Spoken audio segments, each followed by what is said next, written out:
On November 25, 2020, the echo of a news story crosses every continent like a dull blow to the heart of humanity.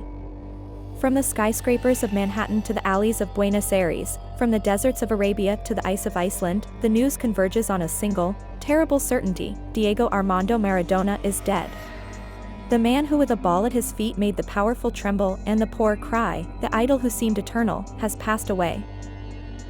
In Argentina, there is immediate national mourning. The Casa Rosada opens its doors for a funeral that goes beyond the state, that touches the collective soul. Plaza de Mayo fills with distraught faces, endless queues of fans crowding to say their last goodbyes. But it is not only Argentina that stops. In Naples, the city that loved him like a divine son, spontaneous vigils and torchlight processions invade the streets. The lights of the San Paolo Stadium, where Maradona worked miracles, remain on all night. The mayor announces that the stadium will forever bear his name. The whole world is on its knees. In the days that follow, the shock gives way to a pain that has something sacred, almost liturgical. Wherever football is played, from Serie A to the Champions League, the games begin with a minute of silence. The players wear black armbands, their gaze is lost, as if something unrepeatable has vanished. Pelé writes touching words, Platini and Baggio remember him, Baresi is moved. But while the world is gripped by the memory, in Argentina something begins to crack. The first voices whisper disturbing truths. Maradona, they say, did not die like a king, but like an abandoned man. He would have been found lying on the floor, on a mattress without sheets, in a bare room with a chemical toilet covered by cardboard next to it. No doctor, no family member. Only silence and degradation. A series of searches begins: seized phones, medical records, WhatsApp messages. And a chilling detail emerges: a sheet of paper with dozens of signatures identical to his. Who signed in place of Diego?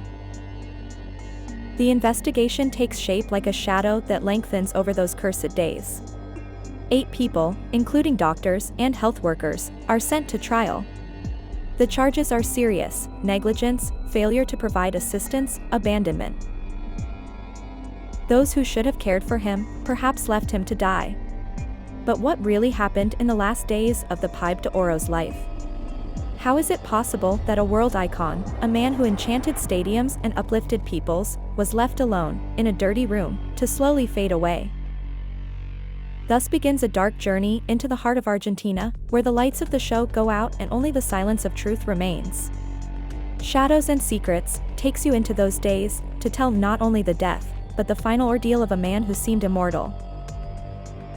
This is not the chronicle of a match, but the raw, desperate, and deeply human story of the end of a legend whose heart was too big to survive his own myth. It was October 30th, 2020. Maradona was turning 60 and a celebration in his honor was being prepared at the Gimnasia La Plata Stadium. But something had been wrong for days. Rumors told of a tired, lost, and at times absent Diego. It seems he couldn't walk, speak clearly, or stand up. The De Clan, the small group that managed his every move, repeatedly cancelled his participation. Then, suddenly, it was decided: Maradona would go to the stadium.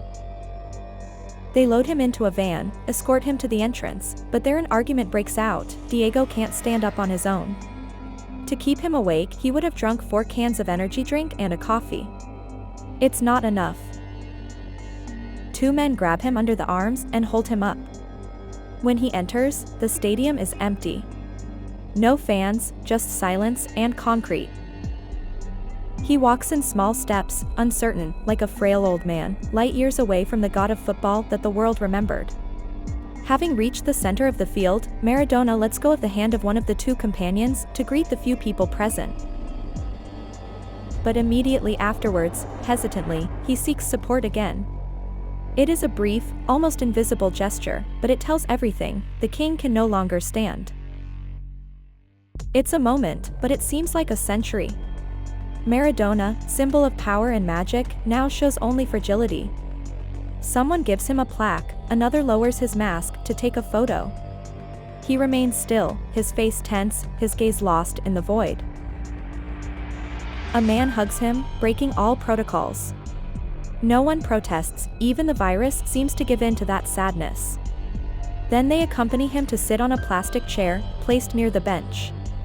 The king's throne reduced to an ordinary chair. For those who celebrated his goals, seeing him there, trembling, is an unbearable pain. At the end of the first half, he is exhausted. They take him back to the van. From that moment, a slow descent begins. No cameras will film him anymore. Twilight begins. At home, the days become darker. Maradona falls, hits his head. They take him to the hospital. The CT scan reveals a serious hematoma in the brain. An urgent operation is needed.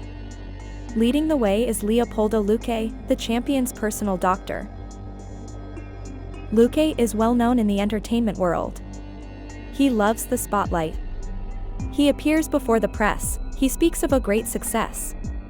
Maradona, meanwhile, is lying in bed, surrounded by a few close friends. He slowly begins to recover. His daughters join him, taking turns to stay by his side. He seems to regain lucidity. The bonds, never easy, are slowly mended. The visits become constant. But Diego is restless. He wants to go home, away from that aseptic environment. He wants home hospitalization. He asks for a room to be set up where he can stay. The clinic agrees. It is November 10, 2020. Luque and the medical director sign the discharge. The champion leaves the hospital. But his house is too far from the clinic for any emergencies. They opt for a small house in San Andres, a private and quiet neighborhood. The owner is persuaded to leave the house in 24 hours, for a fee. The clan has little time to adapt.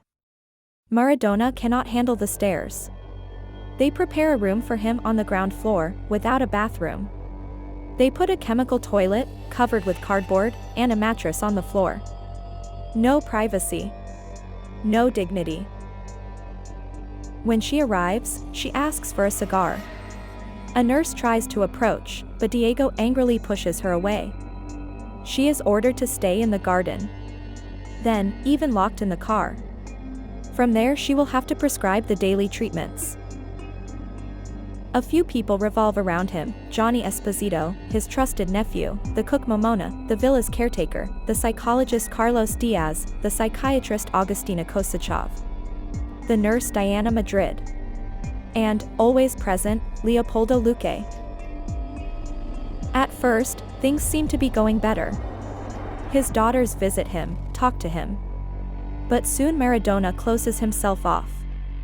He doesn't want to see anyone anymore. He refuses treatment, meetings, words. He stays in his room for hours, eating and, perhaps, abusing drugs. The stories speak of total isolation. Maradona refuses psychologists, psychiatrists, even his family. The chats seized by investigators are disturbing. No one forces him to seek treatment, no one opposes his wishes. He is given numerous psychotropic drugs. But his heart, already compromised, cannot cope. The reports indicate functionality reduced to 30%. The autopsy will reveal an enlarged heart, twice the normal size. A heart too big, perhaps, to bear so much loneliness and abandonment. November 24th arrives. Maradona has been immobile for days. He asks for a pizza, but he doesn't touch it.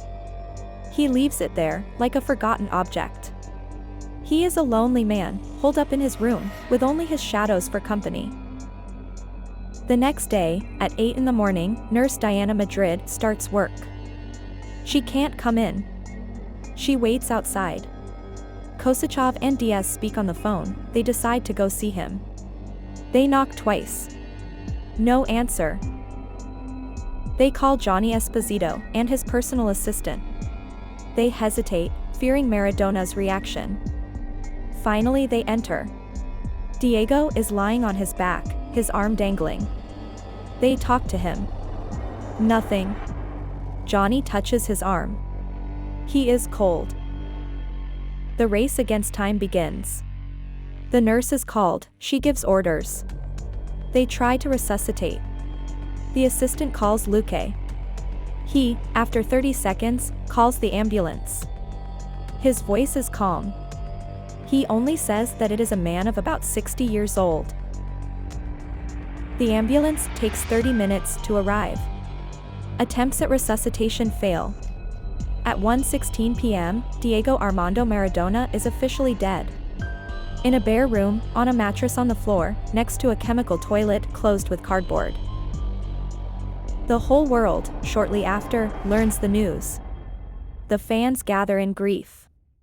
The icon who made generations dream dies without glory, without comfort, without a hand to hold him in his last moment. The investigation begins immediately. 8 people are sent to trial. The accusation is clear: manslaughter. A disturbing picture emerges: no care, hasty health decisions, negligence at every level. The family is openly accusing. And then there is the inheritance, a fortune estimated at $100 million. Contested signatures, influenced decisions, dubious wills. Maradona, in his last days, was vulnerable. Perhaps too much. And someone may have taken advantage of it. He had said it: when a tree falls, everyone runs away. He knew that day would come. Yet, no one was ready to see it end like this. Alone, forgotten, in a silent room. And the world, today, still mourns him. That said, thank you and see you next time.